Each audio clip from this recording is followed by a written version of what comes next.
Topic है आज का हमारा मिरर फॉर्मूला।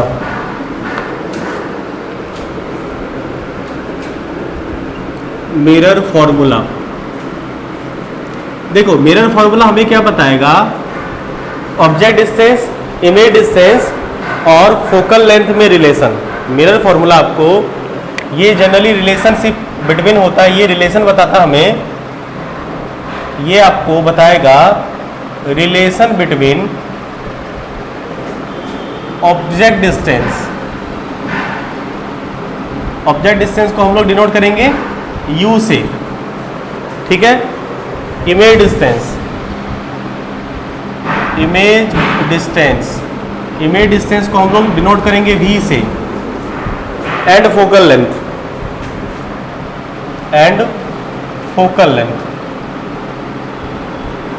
फोकल लेंथ को डिनोट करेंगे हम लोग स्मॉल f से।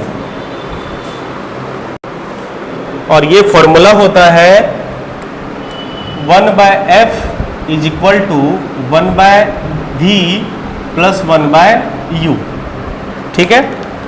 ये है मिरर फॉर्मूला, ये हमें बताएगा, यही रिलेशन होता है स्फेरिकल मिरर में ऑब्जेक्ट, इमेज और फोकल लेंथ के बीच, ऑब्जेक्ट डिस्टेंस, इमेज डिस्टेंस और फोकल लेंथ के बीच। क्लियर है। आज हम लोग करेंगे इसका डेरिवेशन, और डेरिवेशन से ये समझेंगे कि ये फॉर्मूला इस फॉर्म में कैसे आता है। क्लियर। चलिए इसके लिए हम लोग एक मिरर लेंगे, कोई भी मिरर ले लेते हैं। चलो कनकेव मिरर ले लिया, एक कनकेव मिरर हम लोग ले लेते हैं, ठीक है। कनकेव मिरर में किसी भी सिचुएशन में, किसी भी सिचुएशन का में रखे एक ऑब्जेक्ट का इमेज बना लेते हैं, ठीक है। चलो ले लेते हैं बियॉन्ड सी वाला केस। आपको याद होगा कि जब बियॉन्ड सी ऑब्जेक्ट होता था तो उसका इमेज कैसा बनता था, या बिटवीन एफ एंड सी बनता था, सही है।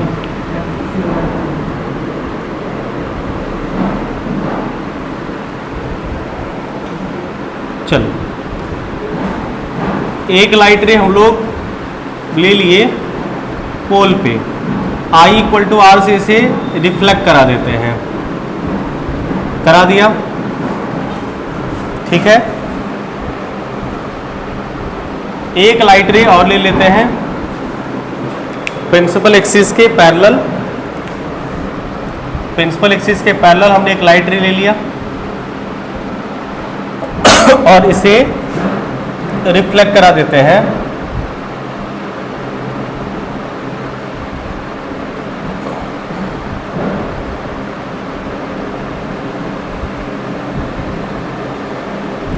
ये मान लो रिफ्लेक्ट कर गई यहाँ से, इस पॉइंट का नाम क्या होगा, फोकस, और यहाँ पे बन जाएगा इसका इमेज। क्लियर है। इस तरह से हमने बियॉन्ड सी रखे ऑब्जेक्ट का इमेज बना लिया, कोई दिक्कत नहीं। चलिए अब हम लोग आते हैं,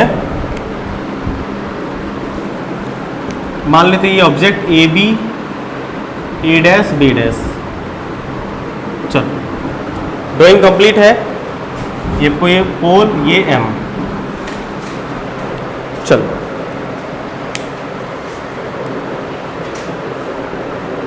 हाँ सही है, ठीक है। अब बोर्ड पे कंसंट्रेट करेंगे, बोर्ड पे ध्यान देंगे। आप जरा ध्यान से देखो इस ट्रायंगल को,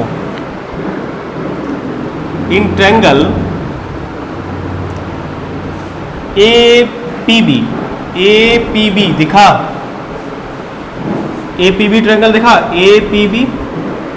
उसी तरह का and triangle A dash P B dash, एक छोटा वाला ट्रायंगल दिखा,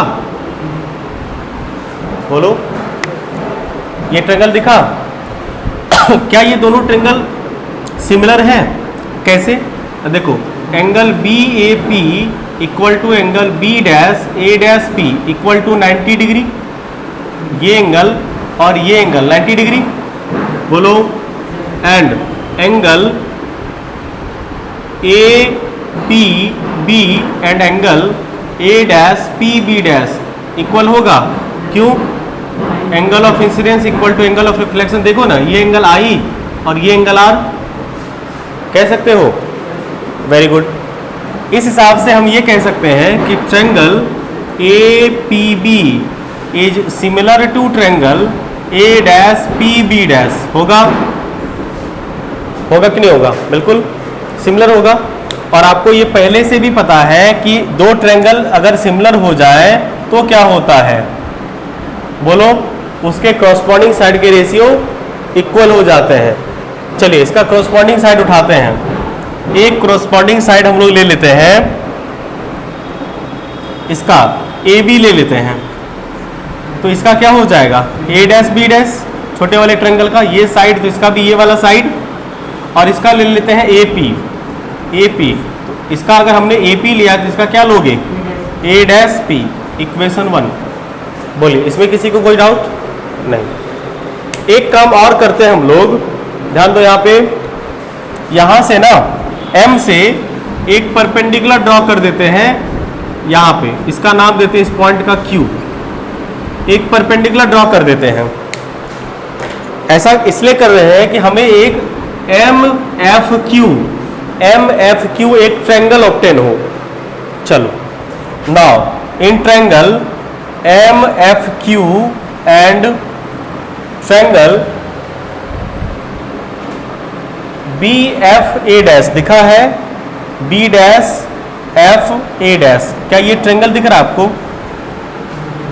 ध्यान से देखो, छोटा वाला ट्रायंगल है एक, ये वाला, ये छोटा सा triangle B dash FA dash, B dash FA dash, एक छोटा वाला ट्रायंगल। आते हैं इस ट्रायंगल में। आप बताइए सर, इस ट्रायंगल में MQF angle MQF is equal to angle B dash A dash F equal होगा 90। देखो ना, यहाँ पे हमने परपेंडिकुलर ड्रॉ किया है और ये परपेंडिकुलर ऑलरेडी है ही। इस वाले ट्रायंगल में हमने यहाँ पे परपेंडिकुलर ड्रॉ किया है, ये वाला ट्रायंगल MQF 90 डिग्री है ना? ठीक है, गुड, 90। और देखो ये एंगल इसके opposite, vertically opposite angle equal होगा BFA dash angle B dash FA dash, sorry, इसमें हम लोग अगर करें MFQ is equal to B dash FA dash equal होगा वर्टिकली अपोजिट एंगल से। फिर से ये दोनों ट्रायंगल सिमिलर हो गए डबल ए सिमिलरिटी से। कौन कौन सा? Triangle MFQ is similar to triangle B dash FA dash, double A similarity. तो फिर से कॉरस्पॉन्डिंग साइड्स के रेशियो बराबर होंगे। बताइए, इसका कॉरस्पॉन्डिंग साइड क्या है? MF का एक QM, तो इसका क्या हो जाएगा? A डैश B डैश होगा। गुड। इसका अगर हम लोग FQ यूज करें तो इसका क्या होगा? FA डैश होगा। बोलो, होगा। साइड कौन कौन सा लिया हमने? देखो, कॉरस्पॉन्डिंग ये वाला साइड का कॉरस्पॉन्डिंग ये होगा और इसका ये वाला साइड का कॉरस्पॉन्डिंग ये होगा। कॉरस्पॉन्डिंग साइड का रेशियो सेम कर दिया। अच्छा, अब जरा ये बताओ, ये जो QM का वैल्यू है और AB का वैल्यू है, क्या सेम होगा? बिल्कुल सेम होगा। क्यों? पैरेलल लाइन के बीच का साइड, सॉरी, डिस्टेंस ऑलवेज भी इक्वल। तो देयरफॉर आप इसको AB by A dash B dash and FQ by FA dash use कर सकते हो इक्वेशन 2। कारण क्या था?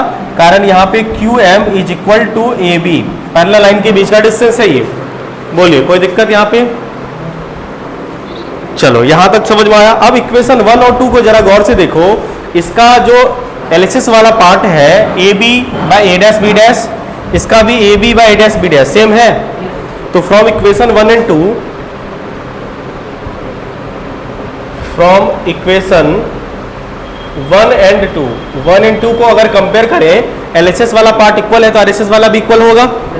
आरएचएस क्या है?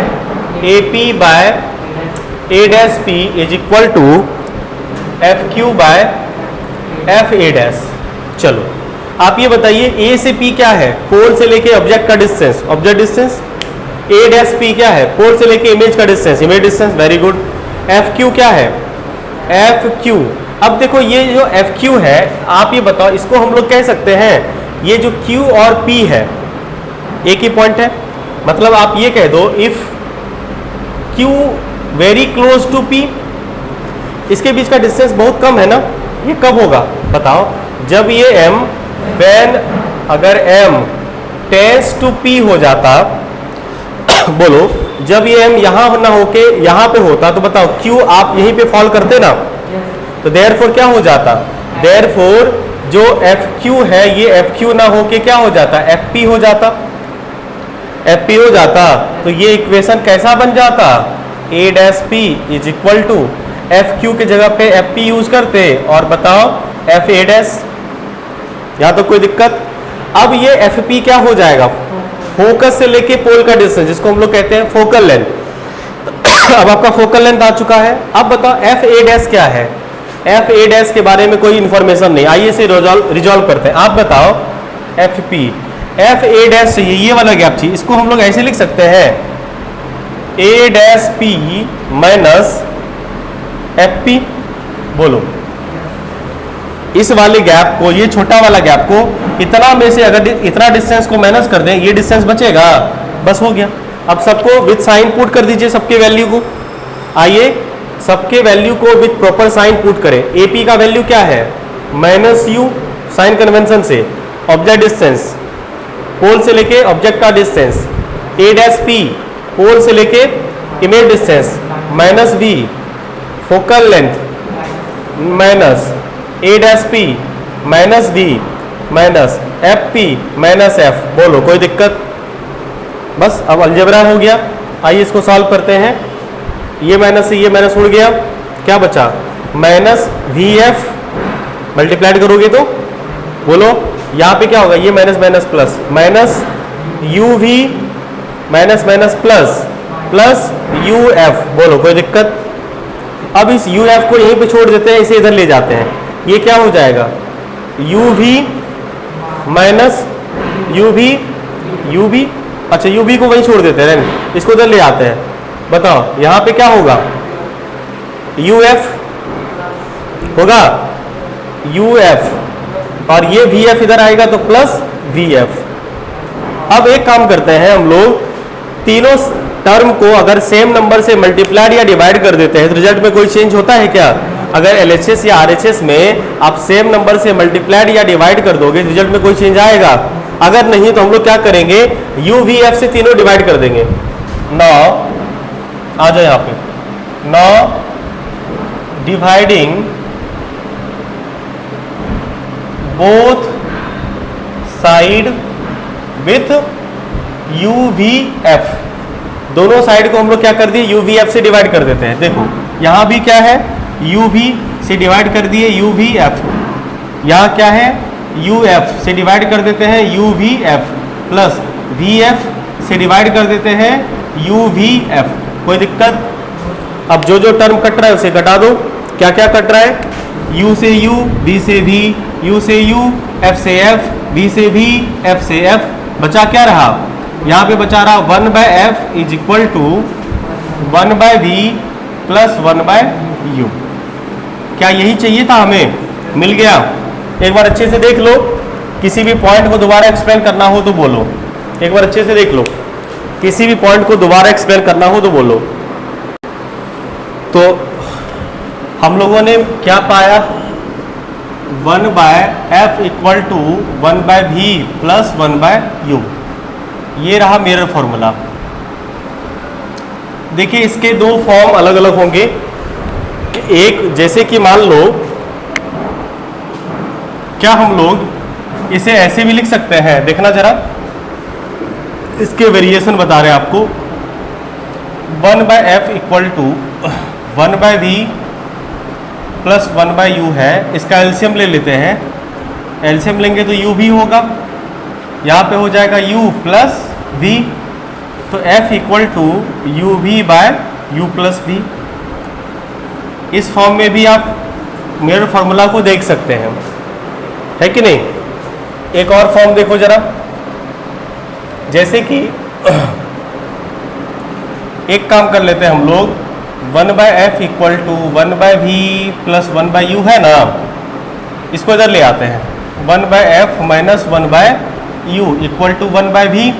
अब करते हैं एलसीएम। एलसीएम क्या होगा, uf, और यहाँ पे हो जाएगा u माइनस f होगा इक्वल टू 1/v। मतलब v इक्वल टू क्या हो जाएगा, uf by u minus f। एक फॉर्म ये भी हो सकता है क्या, या इसे आप ऐसे भी देख सकते हैं। देखो जरा, 1/f equal to 1/v plus 1/u है। अब की बार v को ले आते हैं, 1/f minus 1/v equal to 1/u। LCM होगा vf, और यहाँ पे हो जाएगा v माइनस f होगा इक्वल टू 1/u। मतलब आप ये भी कह सकते हैं कि u equal to v minus f, sorry vf by v minus f। तो मेयर फॉर्मूला आपको इस फॉर्म में भी दिखा जा सकता है। एक बार देख लीजिए फॉर्म अच्छे से। यहीं पे आप ज़्यादा ज़्यादा इस टर्म को भी ऐड कर सकते हो। क्या, r इक्वल टू 2f या f equal to r/2, f equal to r/2 भी हो सकता है। कहीं f के प्लेस पे r/2 हो, जैसे यहाँ पे अगर मान लो इसी को ऐड करें तो f के जगह पे क्या रख सकते हो, r/2 equal to uv by u plus v। Means r equal to आप कह सकते हो twice uv by u plus v।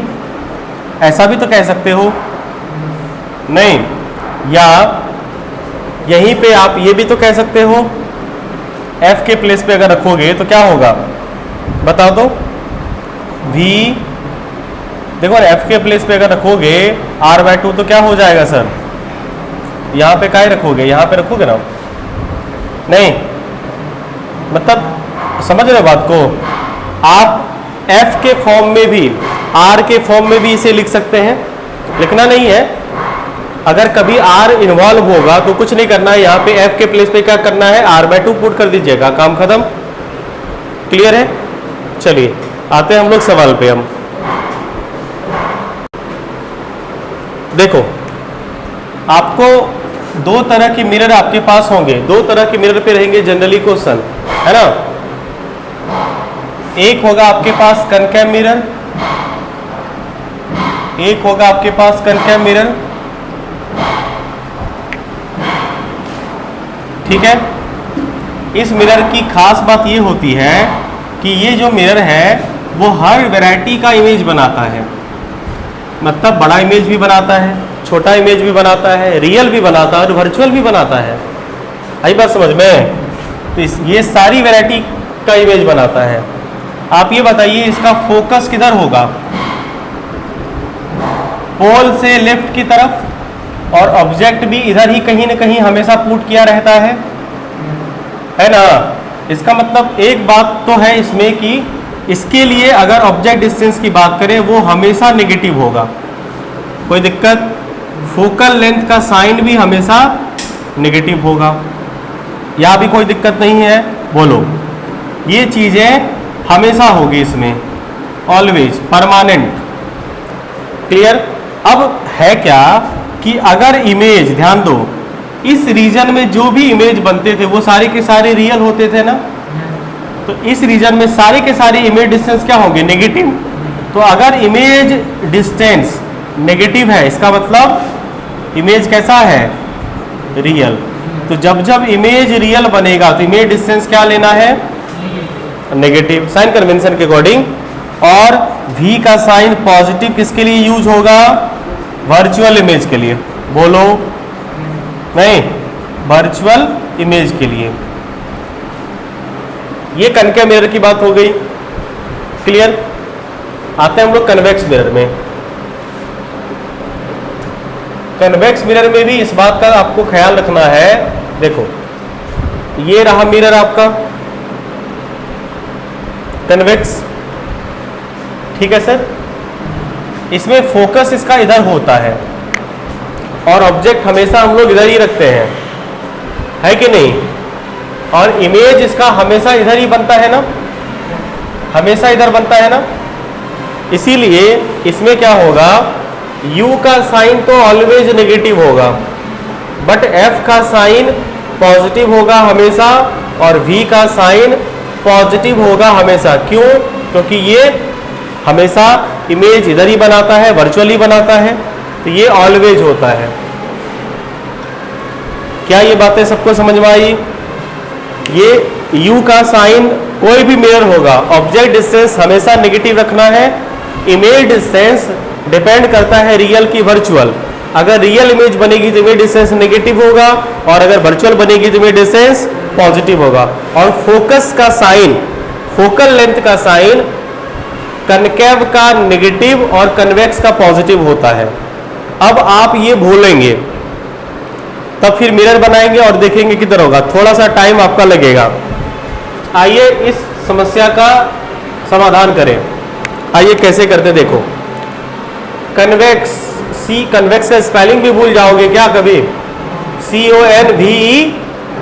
CONVEX।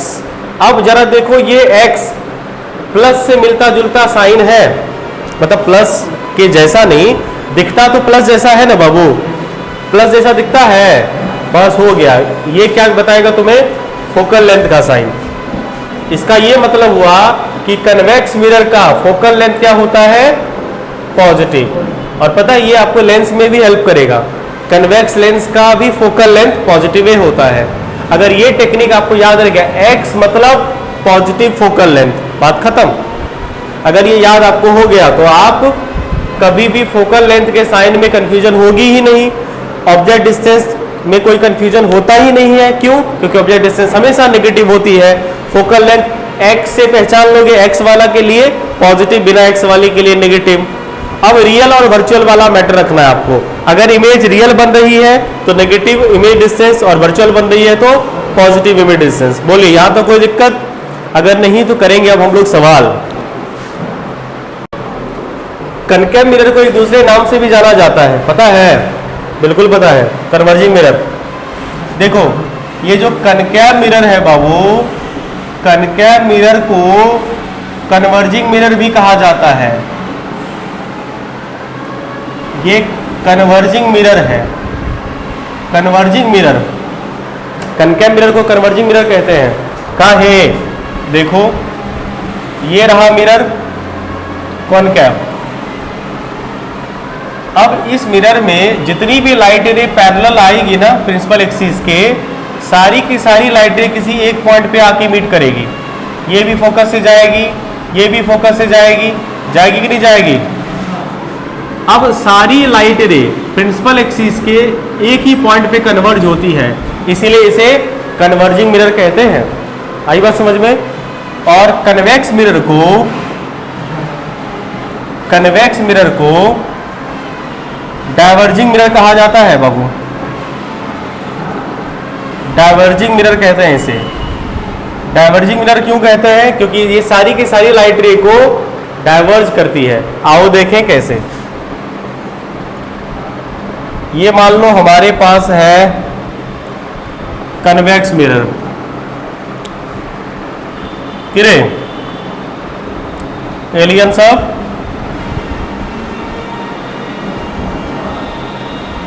दूसरा गोला का प्राणी, देखो यहां पे। अब ये लाइट रे, आदू सर बता रहे थे कि कनकेव मिरर को कन्वर्जिंग मिरर क्यों कहते हैं, ये समझ गए कि जितनी की सारी पैरेलल लाइट रे किसी एक पॉइंट पे ये कन्वर्ज करती है। और कन्वेक्स मिरर को डाइवर्जिंग मिरर कहने का एकमात्र कारण ये है कि जितनी भी लाइट रे इस पे पैरेलल जाएगी ना, वो सारी की सारी light ray seems to diverge from a point on principal axis, है ना। ये सारी की सारी लाइट रे डाइवर्ज होती हुई प्रतीत होती है, इसीलिए इसका नेचर होता है डाइवर्जिंग। और लेंस मिरर, इसीलिए इसको हम लोग डाइवर्जिंग मिरर कहते हैं। आई बात समझ में? कनकेव मिरर को कन्वर्जिंग और कन्वेक्स को डाइवर्जिंग कहते हैं। ये बात क्लियर है सबको? बहुत सुंदर। क्योंकि सवाल में जैसे स्टेटमेंट में रहेगा कन्वर्जिंग मिरर, मतलब आप समझ लीजिएगा कि कनकेव मिरर की बात की गई है, ये डाइवर्जिंग मिरर, आपको डाइवर्जिंग मिरर की बात की गई है। आई बात समझ में? चलिए आइए क्वेश्चन करें। सवाल ये है a concave mirror has focal length 10 centimetre. एक कनकेव मिरर है जिसका फोकल लेंथ 10 सेंटीमीटर है। ठीक है, हमसे ये पूछा गया कि where will be image is formed, where will be image is formed when an object is placed in front of mirror, when object is placed in front of mirror, when an object is placed in front of a mirror at a distance of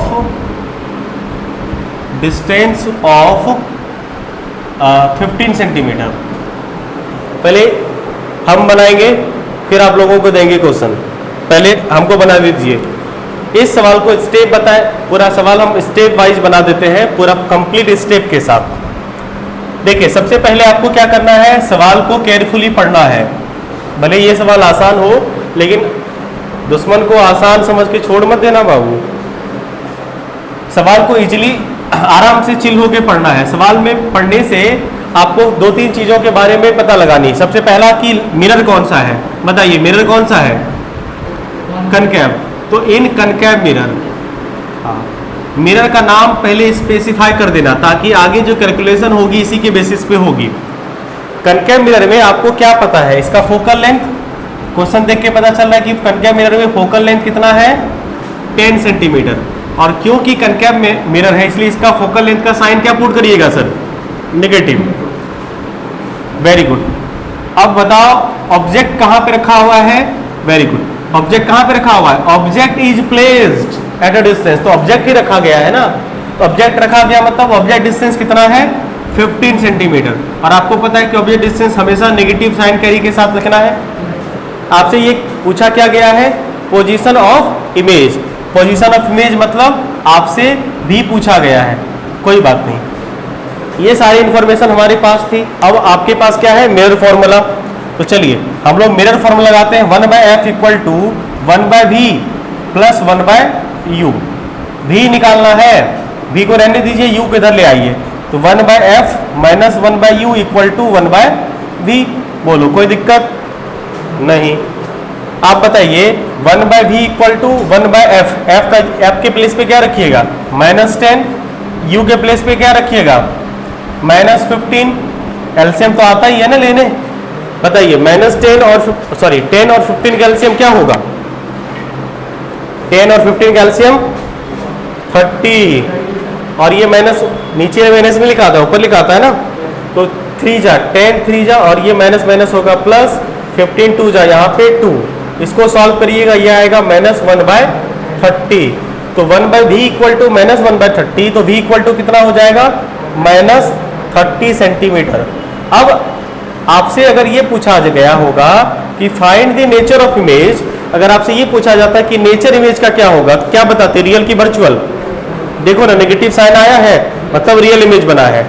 तो इसका answer last में क्या लिखा था, ये देखो इसका answer लिखा था real image, real and inverted, real image में इन्वर्टेड होता है ना, real and inverted image is formed, real and inverted image is formed.